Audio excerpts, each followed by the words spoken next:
Hello and welcome to this IsleVote21 online meeting for the Isle of Wight County Council seat of Totland and Colwell. A brief word for the benefit of the public.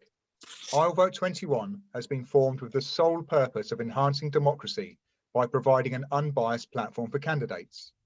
We have no affiliations or funding, and no candidates are aware of what questions will be asked today, although a list of topics was distributed in advance to enable candidates to prepare. All 138 candidates in this year's County Council election have been invited, either directly or via group and party leaders. The following candidates have been invited to this meeting. Carol Bryan, Conservative Party, Chris Jarman, Independent, Billy Hancock, Labour Party, and Billy has sent his apologies for this, and Mike Locke from the Liberal Democrats. Candidates will be asked questions from our pool of questions, plus others that have been submitted by the public regarding island-wide issues and their specific locality. Candidates have been informed that there is a 2-minute limitation on answers. I will raise my hand as we approach that cutoff, and I request that the candidate finishes up promptly afterwards. Thank you. Chris, you're first on my screen, and as such, I'll invite you first to give your 2-minute introduction. Thank you very much, and hello. My name is Chris Jarman. I'm standing as the independent candidate for Totland and Colwell. Our village has a long history of supporting an independent candidate on the Isle of Wight Council, and for the past 20 years, that's been my very good friend and proposer, Councillor John Howe. Many of you will know John well through his hard work and dedication to our community, and I hope very much with your support, I'll be able to continue that good work. John and I have shared numerous involvements over the years in local themes, from the Fit Bus, which is our community transport service, to the Daisy buses of the Wessex Council Trust, which are a lifeline for islanders needing chemo and radiotherapy on the mainland. John and a host of local residents familiar with my local charity and community activities were instrumental in my decision to stand in this election. I grew up in a small village in rural Gloucestershire where everyone knew and depended on each other. My father was a lifelong ambulance paramedic and my mother a secretary at a health clinic. Both worked very hard to keep a roof over our heads and food on the table. I was instilled with a great appreciation for the natural beauty of the world and loved nothing better than playing in the woods on the edge of the Cotswolds and listening and observing its abundance of wildlife. My aptitude for maths and technology led me to a life of computing and security, working for government and then in the mobile phone and payment sector. My role was to invent and build products and systems to counter the growing and ever-present still threats of information theft and online financial fraud. I've worked in a wide range of small startup companies, as well as running international teams in larger organizations. Ultimately, I'm a doer rather than a talker, and I very much believe in actions speak louder than words. Super, thank you ever so much, Chris. And over to you, Mike, for your 2-minute introduction. Okay, well, thank you. First, I would like to say many thanks to the team at IsleVote21, this excellent initiative. Local democracy is very important, and the pandemic has made it difficult for candidates to engage with voters in the normal way. So thank you. My name's Mike Locke. I'm 62. I'm married to my wonderful wife, who I met at Surrey University in the 70s. I'm an ex-physicist with a marketing degree. Odd, yes. Recently, I've been working for an industry association in the internet sector. This means working with disparate interests and aiming for a collective view to the benefit of all. Pretty much we get there most of the time. I first visited the Isle of Wight when I was 8.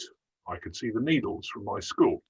And my father had a yacht in Gosport, so I've been familiar with the Solent most of my life, which is why we moved here. Both my parents were politically active. My grandfather was an ambulance driver as a Quaker in the First World War. So it's unsurprising I've been brought up with principles of equality, fairness, kindness, and respect for others. We escaped here in 2017 from near Heathrow before we got tarmacked by the third runway, and wish we'd done it earlier. This island is a beautiful place with some lovely people, and that's what's motivated me to get involved. I'd like to help keep it that way and be a great place to live for all of our islanders. We've joined local community organisations. Let me call out the West Wight Help Hub as a prime example of a really worthwhile locally led initiative that deserves support, and there are many others. I've attended our parish councils and the Isle of Wight Council. I'm standing for parish as well as for Isle of Wight. A bit of joined up thinking between parish and the Isle of Wight would help both, I think. My major issue is to aim for a fairer distribution of benefits as we recover from this pandemic. We need to help and support people, businesses, our local economy and our local environment. Super. Thanks ever so much, Mike. Spot on 2 minutes. Well rehearsed, I'm sure. Okay, so obviously the questions I'll ask the first to Chris, then the first to Mike, and so on and so forth. Please do stop me if I make an error on that front. But first up, Chris, because you are at the top of my screen, do you have specific projects in mind that you would champion on the council? I do, quite a few. The main one, I think, is one of local empowerment. I've been very involved with local charities and groups for some time in the West Wight, and I've become increasingly concerned about the centralisation of power in Newport. I know the Conservative Party have the majority, and that power has been used to exclude everyone else from the discussion. And I think that's fundamentally wrong. I very much believe that local communities should be given the power to make their own decisions, whether that's about housing, or whether it's about motorcycle racing, it doesn't really matter. The key thing is that the issue should not be decided by somebody sitting either in central government or in Newport. It should be a local government issue for local people to decide. Super. Thank you very much, Chris. The same question to you, Mike. Do you have specific projects in mind that you would pursue on the council? Well, I don't want to start this off as a rose garden. Well, I agree with Nick, but I think that local decisions for local people are very important. I think that there are a number of great community initiatives over here. For example, as I said earlier, the West Wight Help Hub and the West Wight Sports and Community Centre, those are the sorts of specific things that I would like to get involved with. And there's one going on at the moment on both Freshwater and Totland Parish Council to do with water safety, about placing buoys to separate powered watercraft from swimmers. So those are things that have sparked my particular interest recently, along with the local environment. Again, as I said before, this is a stunningly beautiful place to live, and I think it's important we keep it that way. Okay, thank you very much, Mike. And the next question will be for you first, Mike. Can you name a major problem that the island is facing and suggest a solution? I think the major problem that we're facing at the moment clearly is the pandemic. I have been less than impressed with the way that the council have dealt with it. I have connections with other islands that have dealt with this a great deal better than the Isle of Wight Council have, and I think that is the area that, until we return to a bit more normality, we should be focusing on. We should be keeping the island safe, and we should be looking very carefully at whether the people who are coming here meet the rules, because clearly they haven't in the past, and helping local businesses and economy to cope with the influx of visitors that we all would like to see, but in a safe and responsible manner. I think that until we get this pandemic out of the way, then everything else is a bit moot. Okay, Thank you very much, Mike. So the same question to you coming up, Chris. A major problem and suggestion of a solution to that, please, Chris. Well, first of all, let me give credit to Mike for his answer, because I think the pandemic is very important, not only within our community, but to the island. I was one of those campaigning for White Link and Red Funnel to start doing testing of people before they came over. And I've been volunteering at the West Wight Community Centre since December as a COVID marshal. So I've been one of those people lining them up, sorting them into 2-metre gaps and feeding them into the inoculation machine. But I think the big issue we face specifically here in the West Wight is really one about our individual green spaces which remain. They're under a lot of threat. I went on a walk around the other day, 2 days ago, with my wife Barbara. We visited 12 of the sites in the West Wight which are under threat of development, including the one at Birch Close, the remainder of the build which is foreseen out at Brambles Chine, other parts in Totland, parts off of Summers Lane, and really every single piece of green space seems to be earmarked for development either now or in the future. And I think that will really destroy the beauty that we have and the attraction that we represent. So being very keen on that, I've been working hard on it. I'm also a walk leader with the Walking for Health group, and I've been taking that group around the West Wight now for several years. So we know all the sites and we can see them year by year disappearing. We can see the footpaths being moved or not maintained. And again, we've campaigned on those. So there's a lot of threats here in the West Wight, and people want to preserve the beauty that they came here for. Super, thank you very much. The next question will be for you first, Chris. Now, don't get the wrong end of the stick. There's plenty of pride on the island. We know that, we're very well aware of that. But in the following question, what could the council do to inspire residents to take more pride in the island? So I've been here 16 years. I moved here with my wife and my 2 sons, and we bought a fixer-upper of a house, a large ancient house, and we worked on it a long time.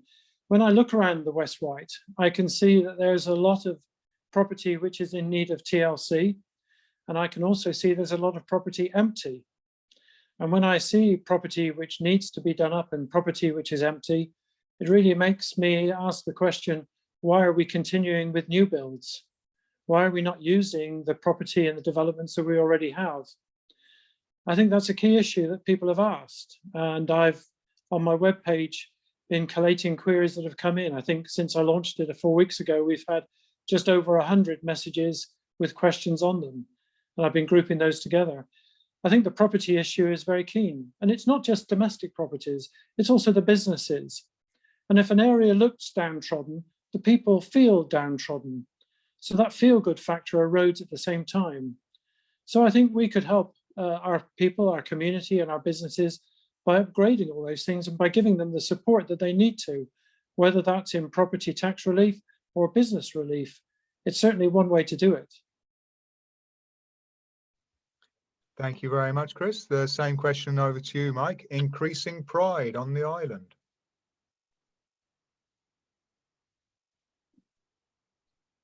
Mike? I'm muted, I'll say it myself. That's this year's phrase. Fundamentally, and there are many things that council could do, but fundamentally is don't be Hampshire. And again, as a island resident from other islands, smaller ones who have a better sense of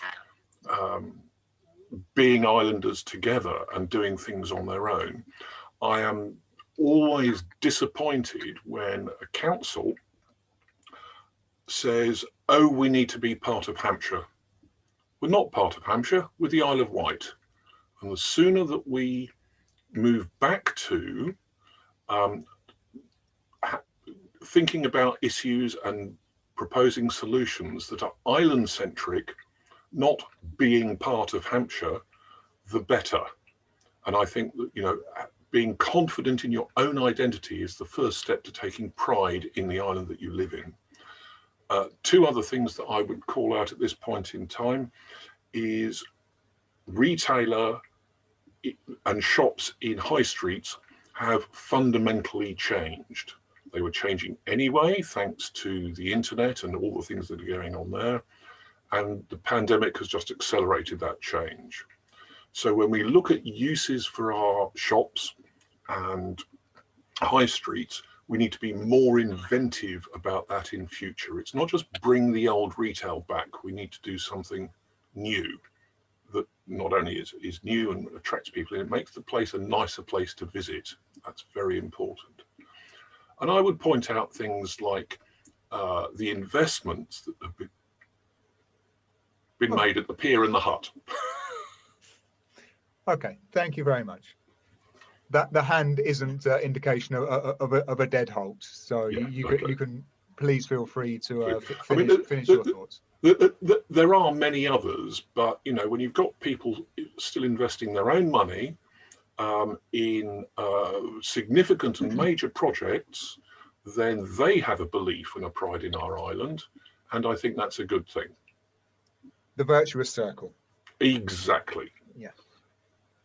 Okay. Mike, this question is going to be for you first. How would you work to encourage less reliance on motor vehicles and develop more sustainable modes of transport? Well, buy a bike. when the I've been meaning to do this for years, and the first lockdown led me to buy, as I promised myself, an electric bike.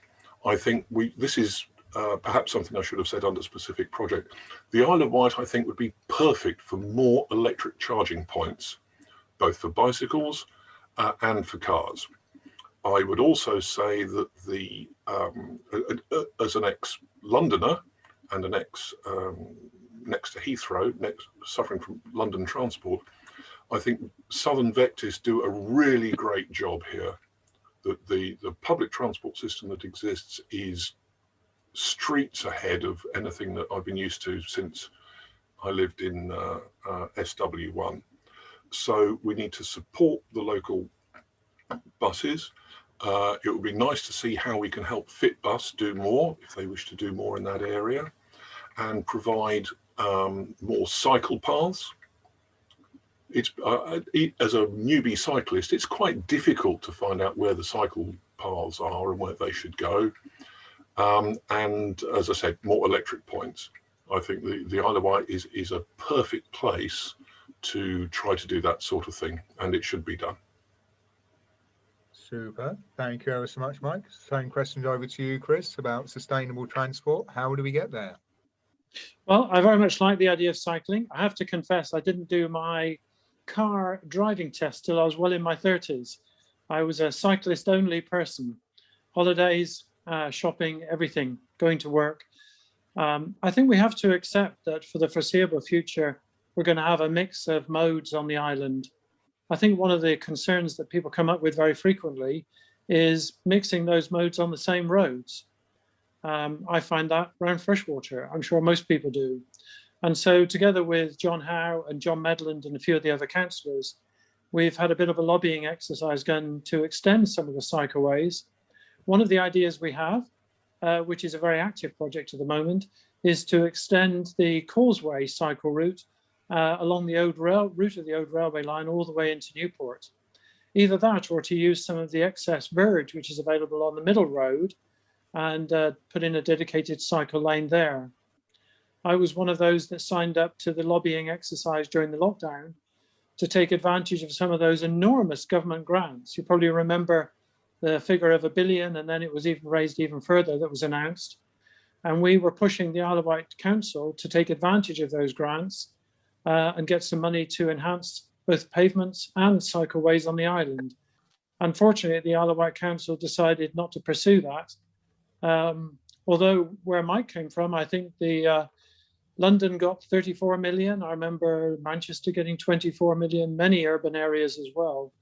I think the scheme is still available for the island, but it's something that we need to actively pursue. These things don't happen by themselves. they take people who are dedicated to it, who will work for it and achieve it. Okay, thank you both very much. And the next question is going to be for you first, Chris. Adult education on the island is limited.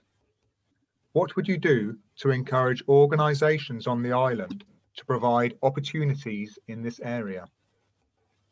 Right. Well, I've been involved in a couple of schemes in this. One was the programme with the Rotary, where we did the mock interview programme at the secondary schools on the island. And the other was some mentoring at another secondary school on the island for sixth formers. There was a constant theme which came from them, which made some of our work quite difficult. The scheme was that many of the people had a very similar idea of what their future would hold. The number of fifth years, sixth years, and upper sixth years who wanted to go on to hair, nails, and beauty was disproportionately high than those who wanted to study vocational skills. I have some friends who teach vocational skills at the Isle of Wight College and indeed over East Cowes. And getting people to come along and sign up for those courses seems to be very challenging. So I think the programme needs to start in schools. We need to be pushing people towards vocational qualifications. And then at the other end of the pipeline, we need to be making sure that local businesses here on the island are here, that they have an incentive to take on people for training and to run more apprenticeship schemes. Super, thank you very much. And the same question to you then, Mike, about encouraging adult education. Excuse me, this particular question. Yes. This was adult education, this one, yes. Sure. I have several education questions on my sheet. This one's specifically about adult. I remember when the Thatcherite government got in and all the changes that they made, a meme that we had at the time was training is what you do for parrots, education is what you do for people. And I think that's very important. Your question was about adult education and how to encourage organisations to get involved. Well, I hate to say the word online because I'm sure everybody's perhaps a little sick of being online these days, would like to get back to face-to-face interaction properly. But that said, the organisation that I work for, we have moved, obviously, all of our activities, and other organisations have done the same, online. We run webinars, conferences, workshops online through, and I won't mention any proprietary names, but there are a number of platforms out there that work really well.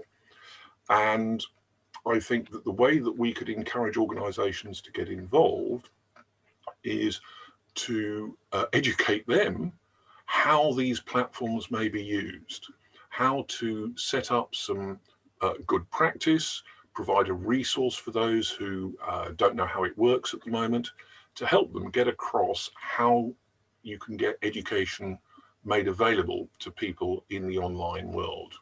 And it's not just a pandemic thing. I think it's also a generational thing. There's a whole stream of people coming up whose interaction with the world is moderated to a great extent through mobile phones, social media, online, and whatever. So encouraging local businesses and showing them how to get involved on those platforms will help them engage with the adults as they come through. Super. Thank you very much, Mike. And the next question is going to be for you first. There's a little bit of preamble, and the question itself comes at the end. We have received many questions on housing. There is a need for homes on the island to address a shortage of housing to match the local situation, especially for those looking to rent. But an environmental cost comes with every new house built in terms of losing green space and the required infrastructure. How should the council, within the bounds of its powers, seek to create more homes for islanders whilst balancing the environmental costs of more housing? In the village where my wife and I lived for 20 odd years before we came here, which is called Colnbrook, for those who want to look it up, We lived in a little close which was full of British standard semi-detached, just going round the close. We overlooked farmland despite being under Heathrow's flight paths, and it still, when we got there, felt like a village. When we left, it wasn't. It was a suburban dormitory of Slough, and that was one of the reasons that we wanted to leave. The changes to houses in multiple occupation, the thing about sheds in beds, the lack of planning regulation that was put into place makes this, not the lack of regulation, but the changes that the Cameron administration put into place, Conservatives again, about permitted development, changed its character enormously. And I really don't want that to happen here. So what can the council do to encourage more housing? Well, firstly, realise that affordable housing does not necessarily mean a new development of 80% for people with deep pockets and 20% tiny homes for,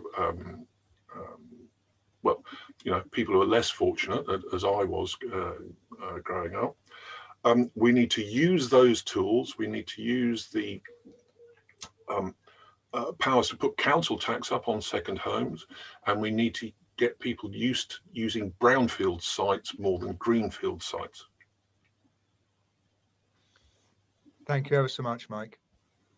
Chris, over to you. The question is about balancing the requirement for new homes and maintaining the environment that we enjoy so much. It's a key issue. In fact, one of the phrases you used in the opening introduction to this was to match the local situation. And I think that's very much for me the question here. And I think a lot of people ask about, you know, do we really need more housing on the Isle of Wight? We have a great deal of unused housing stock. I think there should be a massive programme really of upgrading and repurposing a lot of the housing stock that we have. Some of it is in less than adequate condition. And again, the investment needs to be there to see that through. I think the key thing, though, at the end of the day, is that most islanders don't need 4-bedroom detached houses. What they need are small places, perhaps go back to the idea of, you know, nice rows of terraced houses, go back to the idea of semi-detached, go back to the idea of having maisonettes. You know, we can put on the same sites that we have today, those sorts of upgraded facilities, without destroying endless fields, which, you know, our walking group very much like to walk over. And we want to keep them green. We want to keep that beauty. We don't want to see more housing necessarily. So we have to look very carefully within each area of the island in terms of what the needs are and what is affordable for that community. I think that's been long forgotten for too long.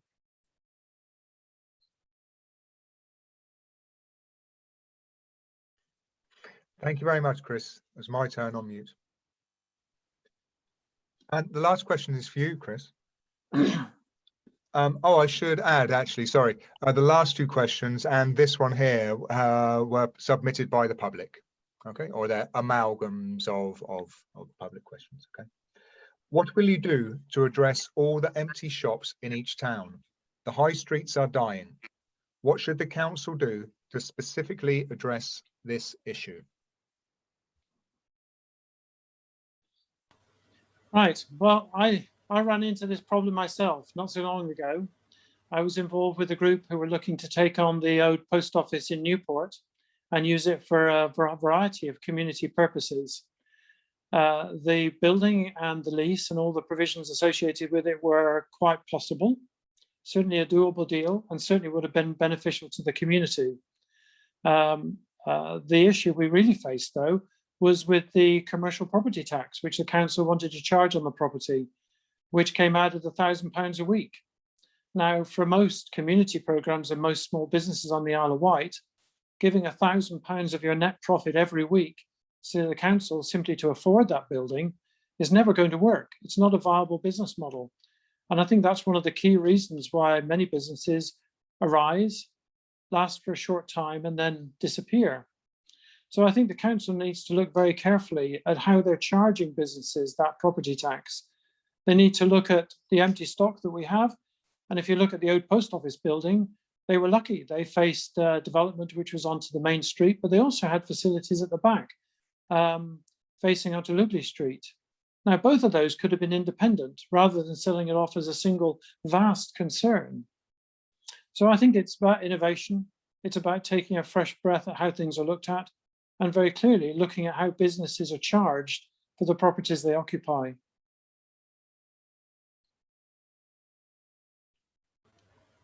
Good, thank you very much, Chris. Same question to you, Mike. It's essentially about high street regeneration. Okay, I was struck some months ago by two things. One is noting how this council, along with sadly most others, are trying to regenerate high streets and towns and villages by using the same things that have already left. And the pandemic situation has accelerated that. Do we really want a high street that's packed full of Starbucks and Nexts and other national brands? No, we don't. We need to recognize two things. One is that retail has changed, and the other is the initiative that I read about, believe it or not, from Solihull Council, where they're intending to bulldoze some shopping centres and other big monolithic areas and turn them into more green spaces, turn them into better places for people to come and visit. And I think that's a really strong idea that we should look at seriously for our island. Not go around bulldozing places, because, you know, even in Newport, but particularly in Freshwater, you have some lovely old buildings. You need to retain those to keep the character, but make them places that people will want to come and visit, not just to come and buy stuff from. And I think that's the biggest challenge that we will have for the generation to come. And that there are some really exciting initiatives out there, and we should be leading those rather than waiting for others to do them. Super, thank you very much. Yes, there's a few places where, certainly in my local town, a bulldozer or two would perhaps not go amiss. I'm aware of the Solihull scheme, and it's very brave. We'll see if it happens. Yeah, because it might not, you know. Well, it's great. It's great thinking, though. That's the important thing. That's the thinking we need to do. A little bit of bravery. Okay, Mike. So we're on to the last question. So soon, and over to you first. Knowing your local community as you do, what local issue would you like to address that you know is of concern to the residents?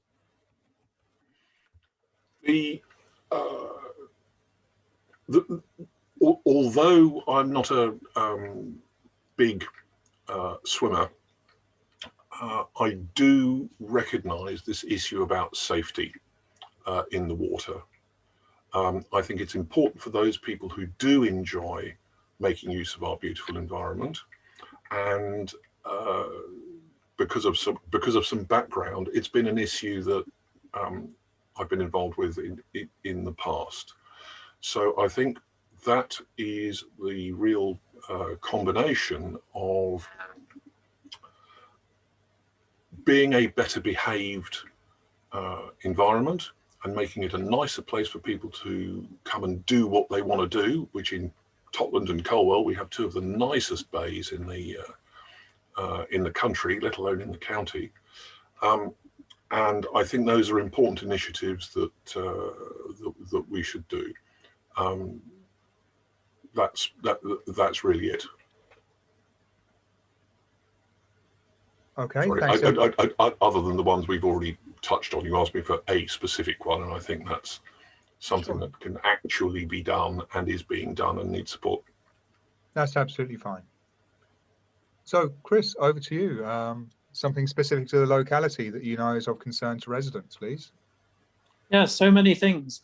It's interesting looking at the list of topics that have come back in questions from the Facebook page I put up. Certainly the water issue was one of them. but also the issue linked with the water, which was putting more pressure onto southern water to stop the outflow of sewage onto the beaches of the island. And we have particular problems with that during storms in Colwell and Totland. But my big issue is about the locality. And I think we have a danger of becoming rather like this dormitory idea, that Totland becomes a dormitory economy. You know, there are very few shops left in Totland, very few indeed. When I first came here, there were a lot more. And we need to encourage people to have shops. We need to encourage people to shop local. We've got wonderful facilities in freshwater in terms of a butcher, a baker. I don't think we've got a candlestick maker, but you can buy them in Whistle Stop. Excellent place to go, by the way. One of our more recent additions to the town. So I think we have the opportunity here. We have the economy here. We have the population here to really keep a vibrant number of shops in business. What we need is to give them the help to reach that objective. Super, thank you very much. It is a lovely part of the world. I'm always quite charmed when I visit. I mean, I'm down in St. Lawrence, which has a whole different set of charms, but I do like the West Wight as well. Who wouldn't? Who wouldn't? So that's very nearly it. The last thing is just to give a quick closing statement. And Mike, please go ahead. The just for accuracy, Octopus Workshop also does candles. So I do think that places like Octopus Workshop and Whistle and Hound, as Chris has pointed out, these are excellent ventures to help to try and support and that type of venture. They are, to use the marketing term, destinations in their own right. It's not just you go there to buy a light, you go there to enjoy the artistry and the craft of the people who make it. I think that's a good tip for us. My fundamental point is that we have a great island, great place to live. We've got an economy that needs to recover, and that's going to need us to support people, to support businesses, and to support new ventures as well as protect old ones. And that's going to be very important as we come back after the pandemic, which fingers crossed we will. I both marshal at our local COVID clinic and have benefited from it, and I'm tremendously grateful for that. I think these sorts of things, I mean, the West Wight community has been great anyway since we've got here. We've enjoyed it no end. And there is that hackneyed cliche about, okay, it's time for people like us to try and give something back to the community. That's the entire point of doing what I'm doing. We've grown to love the West Wight, particularly the West Wight. I mean, Newport's such a long way away. And anything that we can do to make those benefits available to more of our fellow residents on a fair and equal basis is what gets my vote. Hopefully it'll get yours. Thanks ever so much, Mike. So, Chris, please, your closing statement. Well, many people know me through the local groups I'm involved with, the talks I give to local groups, the local Rotary as a walk leader with Walking for Health. They'll know me through the community allotment scheme that I run, or through the fundraising for Mountbatten, prostate cancer, daisy buses, etc. I think others will know me through the Horticultural Society, Neighbourhood Watch, or my work as a magistrate and JP, where I serve on the family bench, focusing on support for Isle of Wight children. And I sincerely believe that that combination of my professional background and the proven track record in supporting our community, they endow me with the right attributes to serve you, the population of the West Wight, and specifically of Totland and Colwell, as councillor, able as an independent to best represent you, the residents, rather than being required to take the block view mandated by a national party, and determined to protect the natural beauty of the West Wight and to work to improve all of those attributes so critical to our health and well-being. I'm open to discuss any issue you want. If you're able to, please look at the Facebook or the web page, and you'll find what you can contact me directly through that. Others can join the weekly sessions that I'm having from now until the election to discuss things online via Zoom. I think my basic principles are about honesty, openness, and directness. They're essential characteristics in conversations and essential in governance. And I think that's been missing and we need to bring it back. I've committed in my leaflet that should the local population elect me, then I will not take any of the councillor's allowance personally, but I'll direct 100% of that to the creation of a Totland and Colwell fund to invest in local regeneration, businesses and young people. I invite you to support me as your councillor for Totland and Colwell, to vote Chris Jarman, and your trust in me will not be misplaced. Okay, super. Thank you very much, Chris, and thanks ever so much, Mike. I'm very eager to visit West Wight again. It's about time I got over there. But two kids, and now we have a puppy in the house as well, and it gets remarkably difficult to sort of get beyond a 100-meter radius away from this house at the moment. But thank you. You've both painted a really lovely image of the West Wight for me, and I wish you both every success in the upcoming election and all other ventures outside of that. Thank you. Noted who couldn't be bothered to turn up.